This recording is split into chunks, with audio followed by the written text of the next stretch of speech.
ఒక హీరోయిన్‌కి నిజంగంటే మనం ఏ స్థాయిలో ఉండేది ముఖ్యం కాదు. ఏ స్థాయి నుంచి వచ్చామనేది ముఖ్యం. ఈ పాత్రలో సాయి పల్లవి సెలక్షన్ చేసిన తర్వాత నిజంగా దీపిక పడుకోనికి మరి ఎక్కడ ముఖం పెట్టుకుంటుందో కూడా నాకు తెలీదు. ఎందుకంటే అంత మంచి సినిమాను వదిలికేంది. మన డైరెక్టర్ ఎక్కడ, మన ప్రొడక్షన్ వాళ్ళు ఎక్కడ భయపడకుండా ఆ అమ్మాయిని తీసేశారు. ఆ పాత్ర సాయి పల్లవి గారికి ఇచ్చారు. మన తెలుగు ప్రజలు ఎంతోమంది వెయిట్ చేస్తున్నారు. ప్రభాస్ అన్న, సాయి పల్లవి ఒకే స్క్రీన్‌లో చూడాలని. ఫైనల్‌గా ఆ కోరిక కూడా నెరవేరబోతుంది. 1 కన్నా 2 ఈ మూవీ ఎక్కువ కలెక్షన్ చేసే అవకాశాలు వెరీ, వెరీ హై. ఎందుకంటే ఈ పాత్ర సాయి పల్లవికి చాలా సెట్ అవుతుంది. సాయి పల్లవి యాక్టింగ్ ఎలా ఉంటుందో మీకు తెలుసు ఆల్రెడీ.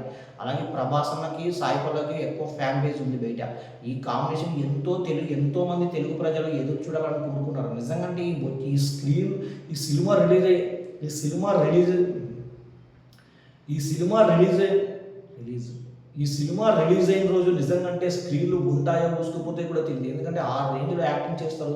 అలాగే అంత మంచి కాంబినేషన్ మళ్ళీ స్క్రీన్‌లో పడబోతుంది గానీ, అలాగే అంత మంచి కాంబినేషన్‌ని నిజంగా సెట్ చేసినందుకు డైరెక్టర్ గారికి, ప్రొడ్యూసర్ గారికి థ్యాంక్ యూ సో మచ్. ఎందుకంటే ఎంతోమంది తెలుగు ప్రజల ఆడియన్స్ కోరిక మీరు నెరవేర్చారు.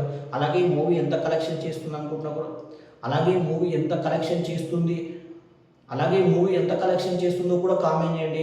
నెక్స్ట్ వీడియో అప్డేట్ కోసం నన్ను సబ్స్క్రైబ్ చేసుకోండి. మూవీ కంటెంట్ కోసం నాలాంటి ఎంకరేజ్ చేయండి. Love you guys.